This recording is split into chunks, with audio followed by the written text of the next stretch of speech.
Bien, buenas tardes chicos y chicas. En el día de hoy vamos a estar viendo lo que es la cadena epidemiológica, que la misma va a estar está constituida por 6 eslabones fundamentales o 6 elementos fundamentales que van a estar dados por el agente, el reservorio, la puerta de salida, la vía de transmisión, la puerta de entrada y el huésped susceptible. Ojo con los eslabones fundamentales de la cadena epidemiológica, que son casi siempre objeto de evaluación en el examen bimestral y en exámenes parciales que nosotros le podemos estar haciendo en cualquier momento a ustedes. Como bien vemos aquí, los 6 eslabones de elementos de la cadena epidemiológica, se dice que la enfermedad aparece como consecuencia de una cadena de acontecimientos que enlazan a los elementos de la tríada ecológica. Como vimos anteriormente, los elementos de la tríada ecológica estaba el agente causal, estaba el ambiente y estaba el huésped susceptible, que esos 3 elementos formaban la cadena epidemiológica, la tríada ecológica. Y de aquí, de estos elementos que enlazan, enlazados uno entre otros, van a formar la cadena epidemiológica, como ustedes ven, los 6 elementos que le acabo de mencionar anteriormente. Vamos a ir desarrollando y sí les digo a todos que esta es una de las clases más importantes que tienen en esta unidad ustedes, porque de aquí vamos a estar viendo cada uno de estos elementos y sus integrantes, o sea, su significado, y yo les voy a estar haciendo referencia de esto y haciéndole mucho hincapié. El agente causal va a ser un elemento, sustancia o una fuerza animada o inanimada, cuya presencia o ausencia entrando en contacto efectivo con el huésped susceptible y en condiciones ambientales propicias sirven como un estímulo para iniciar o perpetuar el proceso de la enfermedad. Quiere decir que el agente causal o agente etiológico, que también tiene ese nombre, va a ser aquel que nos va a perpetuar o iniciar el proceso de enfermedad en un individuo. El reservorio no va a ser más que el agente causal. Este es donde el agente causal vive y se multiplica en condiciones para ser transmitido a un huésped susceptible. Cuando hablamos de huésped susceptible, va a ser el individuo, que dentro de ello los reservorios pueden ser tanto los animales como las plantas, como los hombres, materia orgánicas, materia inanimadas, pueden ser ejemplos de este concepto que le estoy hablando del reservorio. Quiere decir que reservorio pueden ser cualquiera de estos elementos que le estoy mencionando. Ahora, los reservorios humanos, aquí van a existir, están los portadores que pueden ser portadores sanos, portadores en estado de incubación y el portador convaleciente. El portador sano es aquel que va a presentar un virus o una enfermedad X, pero que es asintomática, es un portador sano de la enfermedad.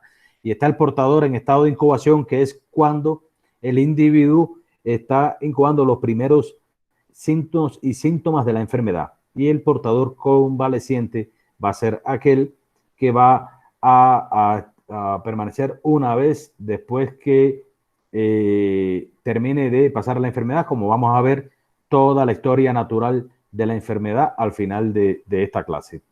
Y están los casos que pueden ser clínicos o casos subclínicos o inaparentes también, que pueden estar dentro de los reservorios humanos.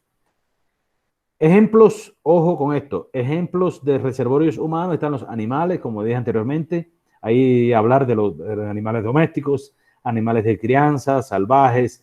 Dentro de las plantas, principalmente las que son de alimentos, que pueden actuar como vehículo de transmisión de una enfermedad, sobre todo aquellas verduras que nosotros utilizamos en la dieta a diario. Está el suelo también y el agua, que pueden actuar como vehículo también, suelos contaminados, el agua contaminada o maltratada, que también pueden desencadenar brotes de enfermedades de transmisión alimentaria o de transmisión hídrica sobre todo. Dentro de ello también están los alimentos, que pueden actuar también como vehículos de transmisión de enfermedades. Ahora bien, Existe dentro de los elementos de la cadena epidemiológica la puerta de salida. Puerta de salida. Hay que saberse bien todos estos elementos, chicos. Está la puerta, está la vía respiratoria, está la intestinal, la urinaria, la genital, las lesiones abiertas y la salida mecánica. Ahora, en la vía respiratoria la puede ser una vía de salida, la vía respiratoria, porque todos sabemos que a veces exhalamos microgotas de agua, de saliva, y que caen a las superficies y pueden contaminar a cualquier persona, también cuando hablamos de cerca, y es una de las vías de contagio del COVID-19. La vía intestinal igual, cuando se realizan fecalismo al aire libre. El fecalismo al aire libre no es más que en aquellos lugares, sobre todo en zonas de campos bien intrincadas, que personas que no tienen baño sanitario y demás realizan el fecalismo, hacen su pupú al aire libre, y eso pueden ser vías de contaminación también. La vía urinaria, que es otra de las causas también, a través de la vía canalicular ascendente, la vía urinaria, que puede salir también cuando nos hacíamos nosotros correctamente o no usamos las medidas de bioseguridad, el lavado de las manos, puede también ser otra vía. La genital, de igual manera de la vía urinaria, las lesiones abiertas, que pueden ponerse heridas, sobre todo heridas abiertas, que pueden ser vías de infectar a pacientes también o infectar a otras personas. A través también de la salida mecánica, que puede ser la piel, la carne de cerdo, etc. Ahora, muy importante la vía de transmisión. Existen dos vías de transmisión. Está la vía de transmisión directa y la vía de transmisión indirecta. La vía de transmisión directa, podemos ver algunos vehículos que va a ser, como dije anteriormente, ser inanimado. En el vehículo el agente no se reproduce como tal, y puede ser el agua, el aire, la leche, comida, los vómites, etc. Ahora, en la transmisión indirecta pueden ser vectores, ser vivo, generalmente artrópodos, que la gente no se reproduce, solo viaja, y la transmisión puede ser mecánica a través de picaduras y a través de transformaciones biológicas también. Existe sobre todo en las ratas, y los ratones pueden causar la enfermedad de la leptospirosis, que es una enfermedad que empieza a presentar el paciente, por ejemplo, cefalea, malestar general, dolores articulares, dolores musculares, fiebre alta, decaimiento, que es astenia también. Hay un virus nuevo que está saliendo en China también, no recuerdo el nombre, estaba revisando en internet hace unos días, que dice el antivirus. ¿Cuál? El antivirus, creo que. Hantavirus, sí, ese mismo. Hantavirus. El hantavirus, que es producido por las ratas también, que es un vector también que dice que tiene una alta letalidad mayor, tiene mayor muerte que todavía que el COVID-19. Estuve revisando, creo que fue en el día de ayer que estuve en esto. Está también la puerta de entrada, que es otro elemento de la cadena epidemiológica, que igual que la puerta de salida, que va a ser la vía respiratoria. Todos sabemos a través de qué manera nosotros podemos enfermarnos, a través de la vía respiratoria, a través de la vía intestinal también, que porque a través de la vía intestinal puede efectuarse también lo que es las infecciones gastroentéricas a través de la vía intestinal, y que se usa, o sea, la vía fecal oral. A veces vamos al baño, no nos hacemos correctamente las manos, y ahí preparamos alimentos, comemos, nos pasamos la mano por la cara o algo de eso, y eso puede ser una de las vías también, la vía intestinal, que se dice que se llama fecal oral. En la puerta genital, que es otra que también, puerta de entrada a través de las infecciones de transmisión sexual, también por los malos hábitos higiénicos de las personas también, que pueden influir. Las lesiones abiertas también, como le dije anteriormente, y la entrada mecánica también, como le estuve explicando anteriormente. Ahora, todos esos elementos muy, pero muy importantes, chicos, muy importantes. El huésped susceptible, deben existir siempre ciertas variables en el huésped que influyen o participan en el proceso de la enfermedad. Ingresado, el agente puede establecerse siempre y reproducirse y generarse una interacción entre el huésped susceptible y el agente. Ahora bien, aquí, como ustedes ven en esta lámina, el agente va a ingresar a lo que es la célula, o sea, hacia el organismo. Y en dependencia de que el organismo, el nivel de inmunidad que tenga la persona, este va a permitir que se efectúe una interacción entre el agente y el huésped susceptible. Y aquí es donde entonces se puede producir la enfermedad. Por ejemplo, la gente ingresa en el huésped susceptible, aquí se multiplica y una vez que se multiplica el agente causal como tal, si el organismo, si el huésped susceptible, su nivel de inmunidad es bajo y permite que se produzca la interacción, entonces decimos que se produce la enfermedad en el individuo. ¿De acuerdo? Muy importante esto que le estamos explicando.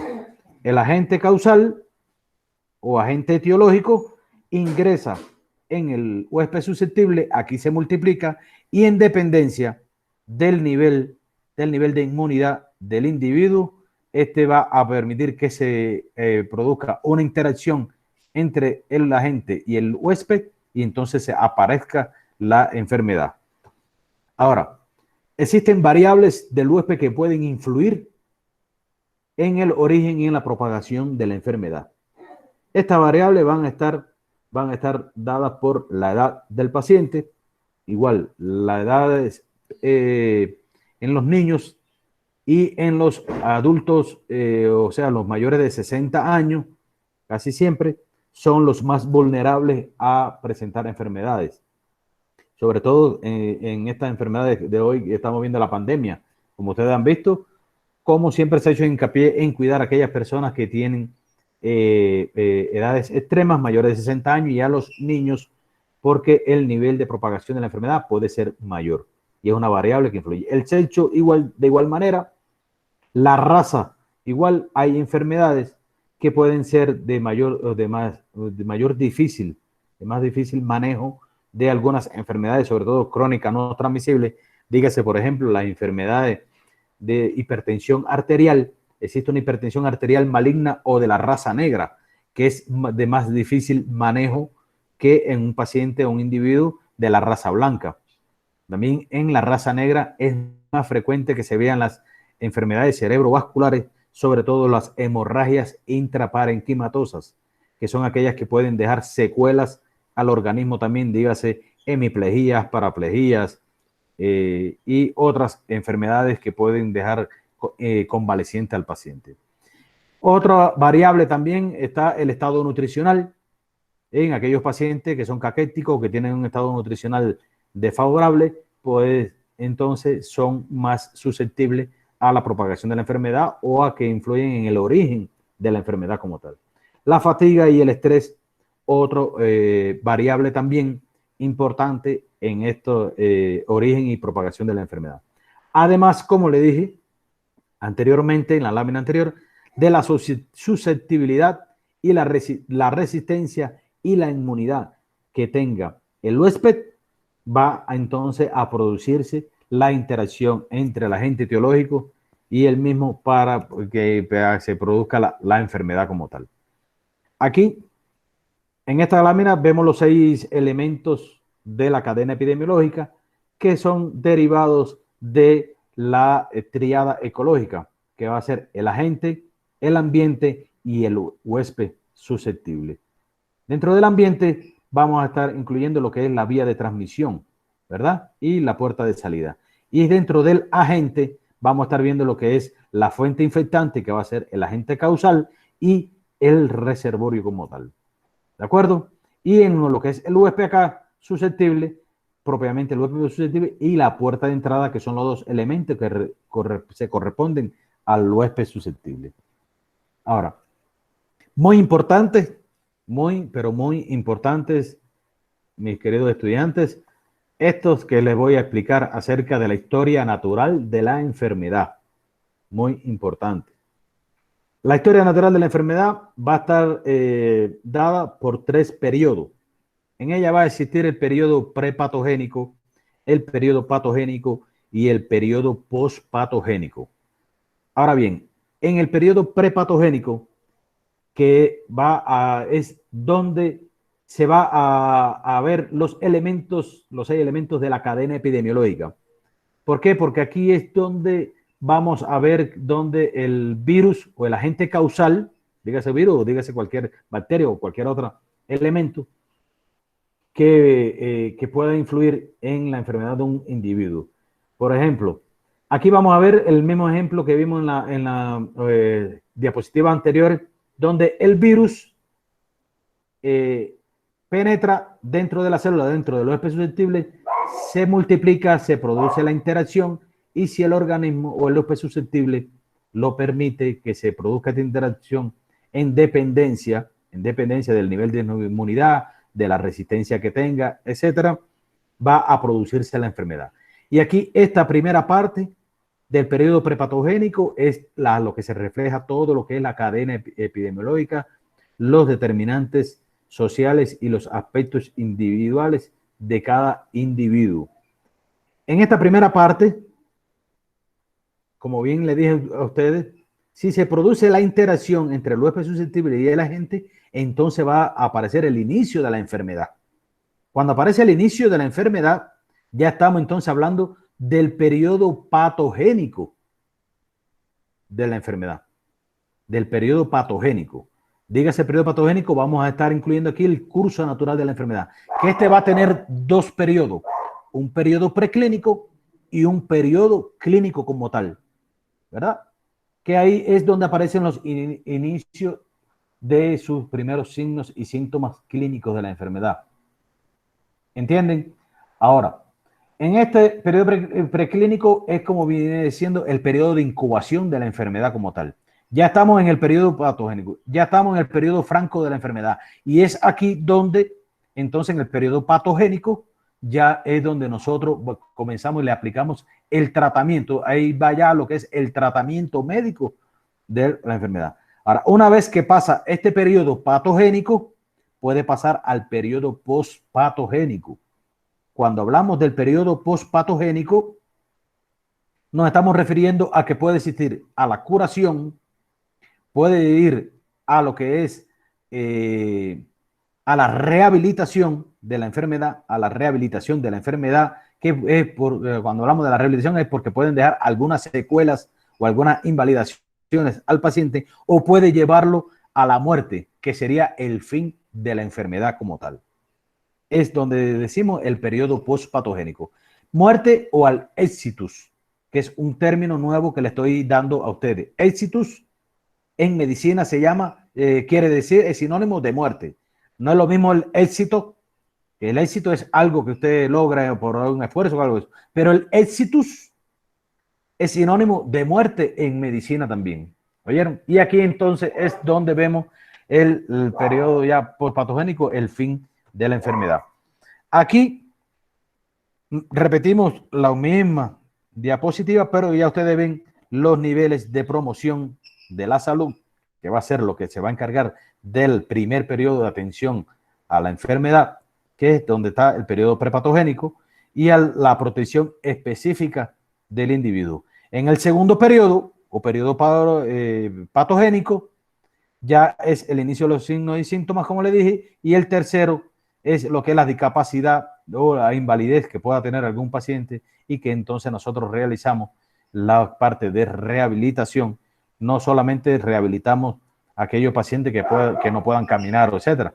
Nosotros también rehabilitamos lo que es a los pacientes con enfermedades crónicas no transmisibles, dígase con infarto agudo del miocardio, dígase pacientes diabéticos, dígase pacientes cardiópatas, dígase pacientes con amputaciones de miembros inferiores por insuficiencia circulatoria, por gangrenas gaseosas que pueden ser, etcétera, etcétera, etcétera. Ahora, en este periodo de la historia de la enfermedad, como bien ustedes ven aquí ya esta imagen, en el periodo prepatogénico es donde estamos viendo la cadena epidemiológica, que aquí está viendo el proceso en el ambiente, que es donde se entra o atraviesa lo que es el huésped susceptible, el virus o el agente causal, y ya aquí está en el curso natural de la enfermedad. Y ya aquí está en el proceso franco en el huésped susceptible. Y si este, como dije anteriormente, dependencia del nivel de inmunidad o de resistencia que tenga el individuo, va a ser si se pasa al periodo ya patogénico como tal. Ahora, en el periodo prepatogénesis está el proceso en el ambiente y la interacción entre el agente, huésped y el medio ambiente. En el proceso en el ambiente pueden existir múltiples influencias del medio ambiente que crean constantes estímulos mucho antes de que exista la interacción entre el huésped susceptible.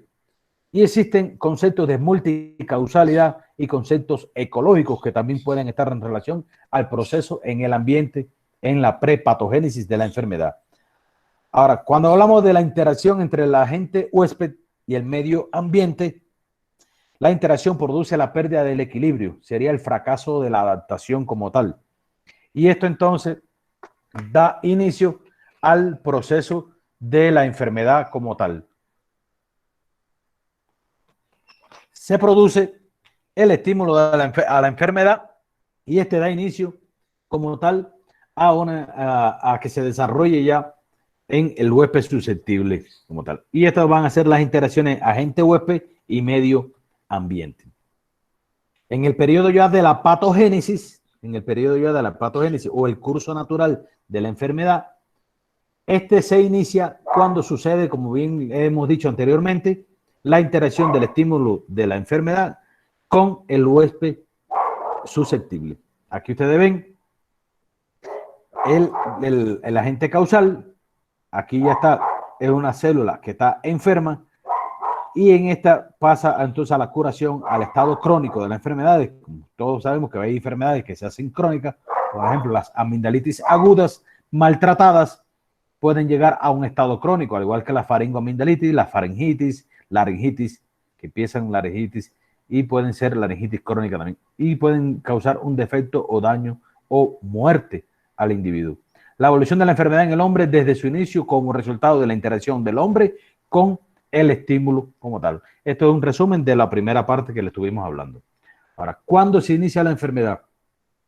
El agente puede estar ya en el huésped susceptible, reproducirse inclusive, pero sin producir todavía la interacción o respuesta del huésped. Todavía no se ha iniciado el periodo de la patogénesis.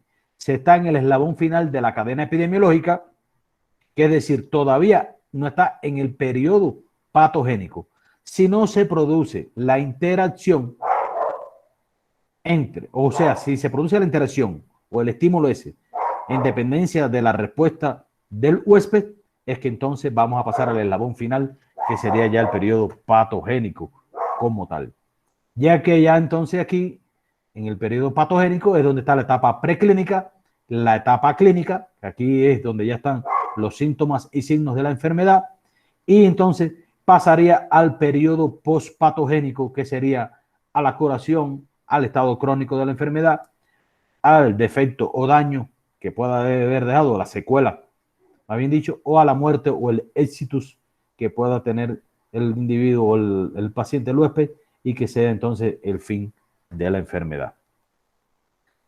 En cuanto a algunos conceptos en relación al periodo patogénico, está el proceso en el hombre, la interacción del estímulo huésped, que el huésped genera una respuesta siempre, y el huésped reacciona frente al estímulo en forma fisiológica, y luego de forma patológica si fracasa en el esfuerzo por adaptarse entonces al huésped como tal. Existen también cambios bioquímicos en el organismo, tisulares, detectables antes de aparecer los síntomas y signos clínicos. Por eso a veces nosotros cuando hacemos algunos exámenes complementarios que indicamos a los pacientes, nosotros podemos decir, este paciente está desencadenando una mononucleosis infecciosa o una leucemia o está desarrollando, por ejemplo, un cáncer. Casi siempre, por ejemplo, los exámenes de sangre, sobre todo la eritrosedimentación, cuando se hacen centenaria, cuando hablamos de centenaria que pasan por encima de 100 milímetros cúbicos, decimos entonces que ese paciente puede estar desencadenando alguna enfermedad maligna que puede estar en relación con algún cáncer. Está también dentro de estos conceptos la aparición de síntomas y signos clínicos como tal, y está el fin del periodo patogénico, como dije anteriormente, que puede ser la curación, el estado crónico, defecto o daño, secuela que pueda dejar el paciente, y la muerte o el éxito. Los tipos de prevención existen tres tipos de prevención: la primaria, secundaria y la terciaria. En la primaria vamos a estar viendo la promoción de salud, la protección específica del individuo. Por eso casi siempre la atención primaria se dedica más a lo que es la prevención y promoción de enfermedades y a la protección específica de los individuos. En la prevención secundaria es donde ya está la etapa preclínica o la etapa clínica como tal de la enfermedad, y es donde ya nosotros estamos aplicando el tratamiento al enfermo sintomático, al paciente sintomático. Cuando hablamos de enfermo sintomático, es el paciente que ya está con manifestaciones clínicas de la enfermedad en curso. Y el nivel de prevención terciaria, que sería entonces la rehabilitación de secuelas, como le dije anteriormente, sobre algunas de las enfermedades que le mencioné anteriormente. Ahora, en la historia natural de la enfermedad, esto es un resumen de lo que hablamos anteriormente. Fíjense todo el hincapié que yo le hago en la historia de natural de la enfermedad, porque ustedes en la presentación que van a hacer, en la tarea que les voy a explicar posteriormente, deben de irme explicando en la historia natural de la enfermedad. Chicos, hay que explicar todo acerca de la historia natural de la enfermedad. De esta manera, en esta lámina que ustedes ven ahí al final, que ya es el resumen de toda la clase que le hemos dado en el día de hoy. Y aquí vemos el resumen igual del curso natural, la cadena epidemiológica, que es el primer eslabón acá adelante, la etapa preclínica, la etapa clínica y la parte del tercer periodo postpatogénico como tal. Hasta ahí es lo que queríamos nosotros en el día de hoy explicarles a ustedes acerca de la cadena epidemiológica. Ahora bien, ¿alguna duda al respecto con esto? Le fui haciendo hincapié. Es una clase muy importante para ustedes como futuros enfermeros también, porque ya ahí estamos viendo lo que es el curso natural de la enfermedad, de los periodos por que puede cruzar para producirse una enfermedad. ¿Algún criterio, alguna duda? ¿Alguien que quiera preguntar? Bien, entonces, seguimos. Chicos, aquí vamos a estar viendo hoy lo que es cómo vamos a realizar nosotros la tarea que le corresponde en la próxima semana. Esta tarea le correspondió a ustedes hasta el día de hoy, le correspondía subir ese deber. Yo ya se lo puse hasta el día 4, le abrí la plataforma hasta el día 4 para hacer la entrega del informe. Ahora bien, ¿cómo vamos a hacer? Ustedes tienen equipos ya realizados. Ustedes tienen equipos de presentaciones anteriores que puedan haber hecho en algunos otros, con algunos otros docentes. En esos mismos equipos que ustedes tienen, ustedes van a formar sus equipos. Si ya los tienen hechos, mejor todavía. Y entonces yo les voy a explicar cuando una vez terminemos esto, cómo ustedes van a hacer cada una de esas dos tareas.